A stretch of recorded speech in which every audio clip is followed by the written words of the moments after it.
सुप्रभात बच्चों। आज हिंदी 1 लिटरेचर निकुंज हिंदी पाठ्य पुस्तक में बच्चों मैंने आपको एक चैप्टर कराया है बिनती।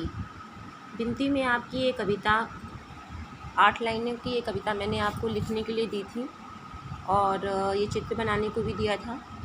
उसके बाद उससे रिलेटेड जो भी क्वेश्चंस थे, अभ्यास कार्य था, वो भी मैंने आपको कॉपी में कराया है। बच्चों आज मैं आपको नया चैप्टर शुरू करा रही हूँ।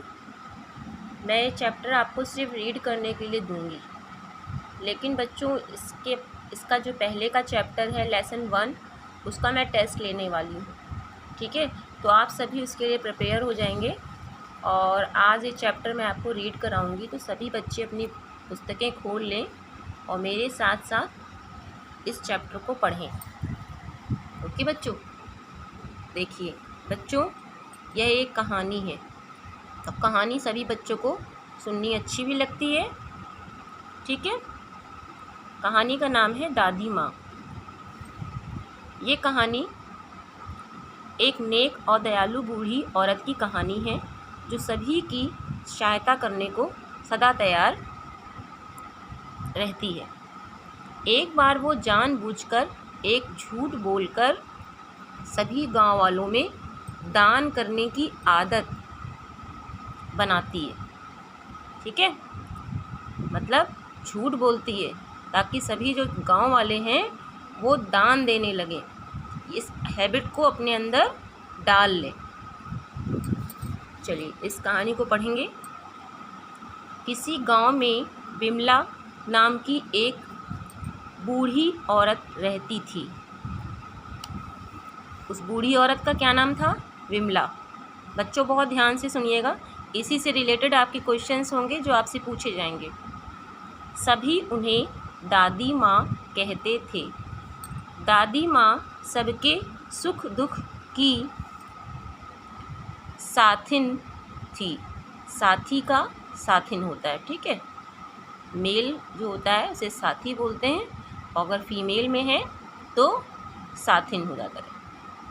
उनके घर जो भी आता उसे वे दूध फल खिलाती,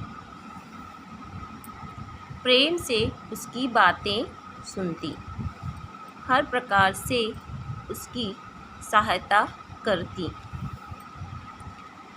गांव में कोई बीमार पड़ जाता तो वे उसकी पूरी सेवा करती। ये देखिए, ये पिक्चर देख रहे हैं आप, ये हैं बिमला जी, दादी जी। ओके बच्चों, आगे देखेंगे।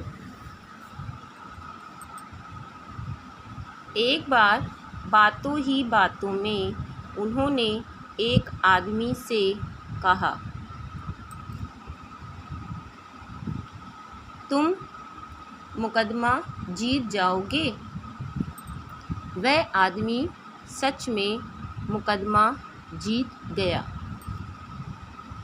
इसी प्रकार उन्होंने आने वाले तूफान के बारे में लोगों को पहले ही बता दिया। धीरे धीरे लोग उन्हें देवी समझने लगे। उनका नाम दूर दूर तक फैल गया। पास ही के गांव में एक अनाथालय था। अनाथालय में लगभग 200 बच्चे रहते थे। अनाथालय की हालत अच्छी नहीं थी। बच्चों के पास ना तो पहनने के लिए पूरे कपड़े थे और ना ही उन्हें भरपेट खाना मिलता था। अनाथालय का मालिक अशोक बहुत परेशान था। लोग उसकी मदद करना नहीं चाहते थे। अशोक ने भी दादी माँ का नाम सुना था। वह दादी माँ के पास गया। उसने उनसे कहा, दादी माँ, मुझे आपकी सहायता की आवश्यकता है। यदि आप लोगों से कह दें कि अगले शनिवार को प्रलय आने वाली है तो अनाथ बच्चों का बहुत भला हो जाएगा। दादी माँ ने कहा, मगर यह तो झूठ है। अशोक ने उत्तर दिया, दादी माँ, उस एक झूठ से यदि 200 बच्चों का भला हो जाता है तो इसमें क्या बुरा है। दादी माँ ने कुछ सोचकर हाँ कह दिया। बेटा बच्चों टर्न करेंगे पेज, देखेंगे इसमें। अगले दिन मंदिर से लौटते समय उसने लोगों से कह दिया, अगले शनिवार को प्रलय आने वाली है। जो जितनी भलाई करना चाहता है कर ले।